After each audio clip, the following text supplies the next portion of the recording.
Aquí como no hay, pero sí, ¿no? Como grifos de los bomberos, ajá, sí. ¿Ah? Los hidrantes, los hidrantes de agua. Hidrante es la palabra. La palabra es hidrante. Bueno, ¿para quién caerá el programa que tengo? Bueno, pues uno se divertía y jugaba, y yo creo que todo el mundo se conocía. Yo vengo de un pueblito que se llama Humacao. Todo el mundo se conocía. Mi mamá era maestra.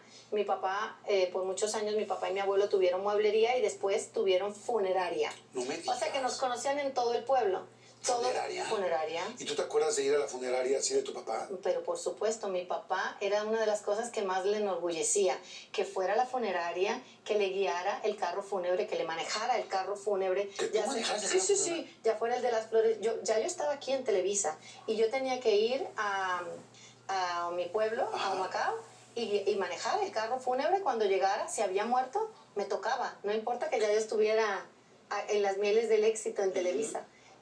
Pues para mi papá seguía siendo su hija, y su hija iba y manejaba el coche fúnebre de la funeraria. ¡Wow! Oye, y te tocaba, perdón que te interrumpa, pero te tocaba evidentemente ver a los cuerpos, ver cómo los preparaban y así, ¿o no? Eso es un área que es privada, y aunque sí tenía la opción de ir, pues se le respeta, es respetable para que cada familia tenga a su familiar que no se le vea, y solamente ahí entraba la persona que estaba... ¿No te daba miedo? No, bueno, al principio cuando era chiquita sí.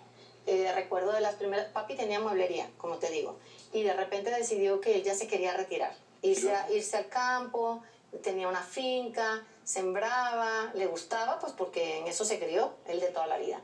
Y se aburrió, dijo, no, pues se levantaba a las 4 o 5 de la mañana porque esa era su naturaleza. Y dijo, ¿qué venden en este pueblo? Un señor que vendía una funeraria. Pues compró la funeraria del pueblo. Y después fue y compró la otra del pueblo de donde vivía mi mamá, o sea, donde era mi mamá. Y entonces tuvimos las dos funerarias por mucho tiempo. Pues muy visionario tu papá. O sea, muy visionario, muy trabajador. Mira, y con mucha visión. Tan buena visión que tenía, que entonces mis hermanos estudiaron medicina. Entonces, si se iba mal el negocio, pues los hermanos completaban el negocio. No es cierto. Pero bueno, mis hermanos estudiaron medicina y mi papá tenía funeraria. Oye, dime una cosa. Si mi papá estuviera vivo, me la daría la oreja así, por decir Oye, eso. pero dime una cosa, yo siempre he pensado que la persona que viene manejando una carroza fúnebre, pues no sé, yo soy un poco miedoso. Entonces yo me imagino así como que, ay, caray, no me voy. Ya ves que luego dicen que hay cuerpos que reaccionan, no hacen ruido o tal, porque biológicamente todavía hay ciertos gases, reflejos, músculos, en fin. ¿Cómo es una carroza funeraria? Una carroza está completamente cerrada, o sea, no tienes contacto con el ataúd. Tiene un vidrio que separa la parte de donde se maneja del resto del espacio. Lo que sí es que cuando una persona fallece y tienes que ir a buscar el cuerpo de la persona en el hogar donde falleció, cuando no está en un hospital, tienes otro coche fúnebre que es como una van, y tú vas y buscas a ese cuerpo en esa van. Yo cuando era chiquita, yo amaba estar con mi papá, y entonces lo quería acompañar, y recuerdo él ir a buscar un cadáver y yo ir con él y llevarlo a medicina forense, que es donde le hacen la evaluación, la patología de por qué falleció esa persona. Y entonces recuerdo que yo era chiquita, no sé, debo haber tenido 10 años. Y entonces todo el tiempo iba mirando para la parte de atrás a ver lo que dices, si se movía el cuerpo. No quería poner los pies en el piso, pues porque ahí todavía no hay un ataúd, ¿no? No, ahí es cuando está normalmente en una bolsa, ¿no? Está en una bolsa o está en la camilla tapado con una sábana. Entonces yo decía, si me agarran los pies, ¿sabes? De esas cosas.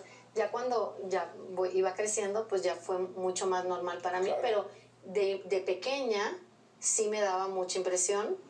Ya de grande ya estaba muy acostumbrada. ¿Y nunca pasó algo? ¿Nunca pasó que algún cuerpo reaccionara o hiciera algo raro? No, mi papá tenía la mala costumbre de cuando quería tomar una siesta, se acostaba en una de las cajas fúnebres. No es cierto. Y entonces se tapaba para poder respirar, se tapaba para que no le diera la luz la parte de arriba, y entonces se dejaba, tú sabías que estaba ahí porque le veían los pies.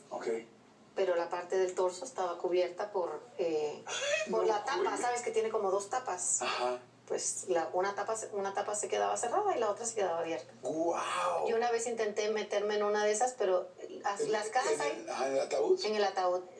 Los ataúdes los hay de todos los precios. Hay unos que están rellenos, que son los más económicos, de papel de periódico.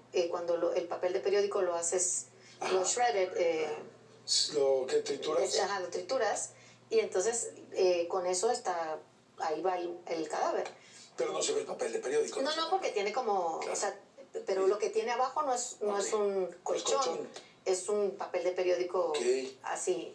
Entonces yo me quise meter y cuando me metí para sentarme, sentí que aquello me jalaba. Claro, porque no hay un colchón, era el papel de periódico y yo caí ahí como una morsa. Entonces, así mismo como quedó mi fondillo en el ataúd, me volví a subir y dije, nunca más me vuelvo a meter en eso. Más, es como hasta... Claro, pues yo quería ver qué era lo que sentía mi papá cuando se acostaba en el ataúd. Claro, pero él se acostaba en un ataúd de un colchón que se mandó a hacer él para cuando él muriera.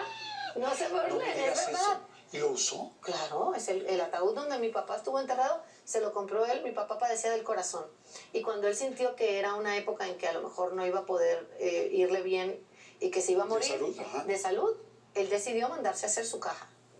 Y ahí era donde se acostaba. Entonces yo quise, pero no la de mi papá, quise hacer en otra caja que pensaba que todas eran iguales y me encontré con esa vaina que me jaló pan. Y así mismo salí corriendo y dije, nunca más. Qué interesante. Oye, Adamari, y por ejemplo, cuando tú viste el cajón o el ataúd que hizo tu papá para cuando él falleciera, ¿no era fuerte verlo? Es como decir, un día voy a ver aquí a mi papi. Al principio sí, nos quejamos mucho, mis hermanos y yo, pero después era su negocio. Claro. Al final te terminas acostumbrando. Y como lo vi desde tan pequeña, pues no me quedó otro remedio. Wow, yo no aceptaba, y eso era algo que me afectaba mucho antes, el pensar que mi papá se me pudiese ir. No era algo a lo que yo sentía que estaba preparada. Y creo que yo de mi vida, y me preguntaste de cuando era chiquita, tuve una vida muy bonita. Pienso que viví como en un cuento de hadas. Mi primer golpe fuerte de algo que me afectara fue precisamente ver a mi papá teniendo un ataque al corazón. Ir en la ambulancia y de camino a que mi papá tratara de sobrevivir ese momento. Fuera de eso, yo pienso que hasta que me dio el cáncer, yo no tuve ninguna mala experiencia. Así, algo que me marcara grandemente. La enfermedad del corazón de mi padre y el cáncer mío. Lo demás fue una vida muy linda, que sí, que a lo mejor podían pasar cosas en la escuela, un noviecito, pero era una cosa boba. Pero algo que me marcara, lo primero lo de mi papá,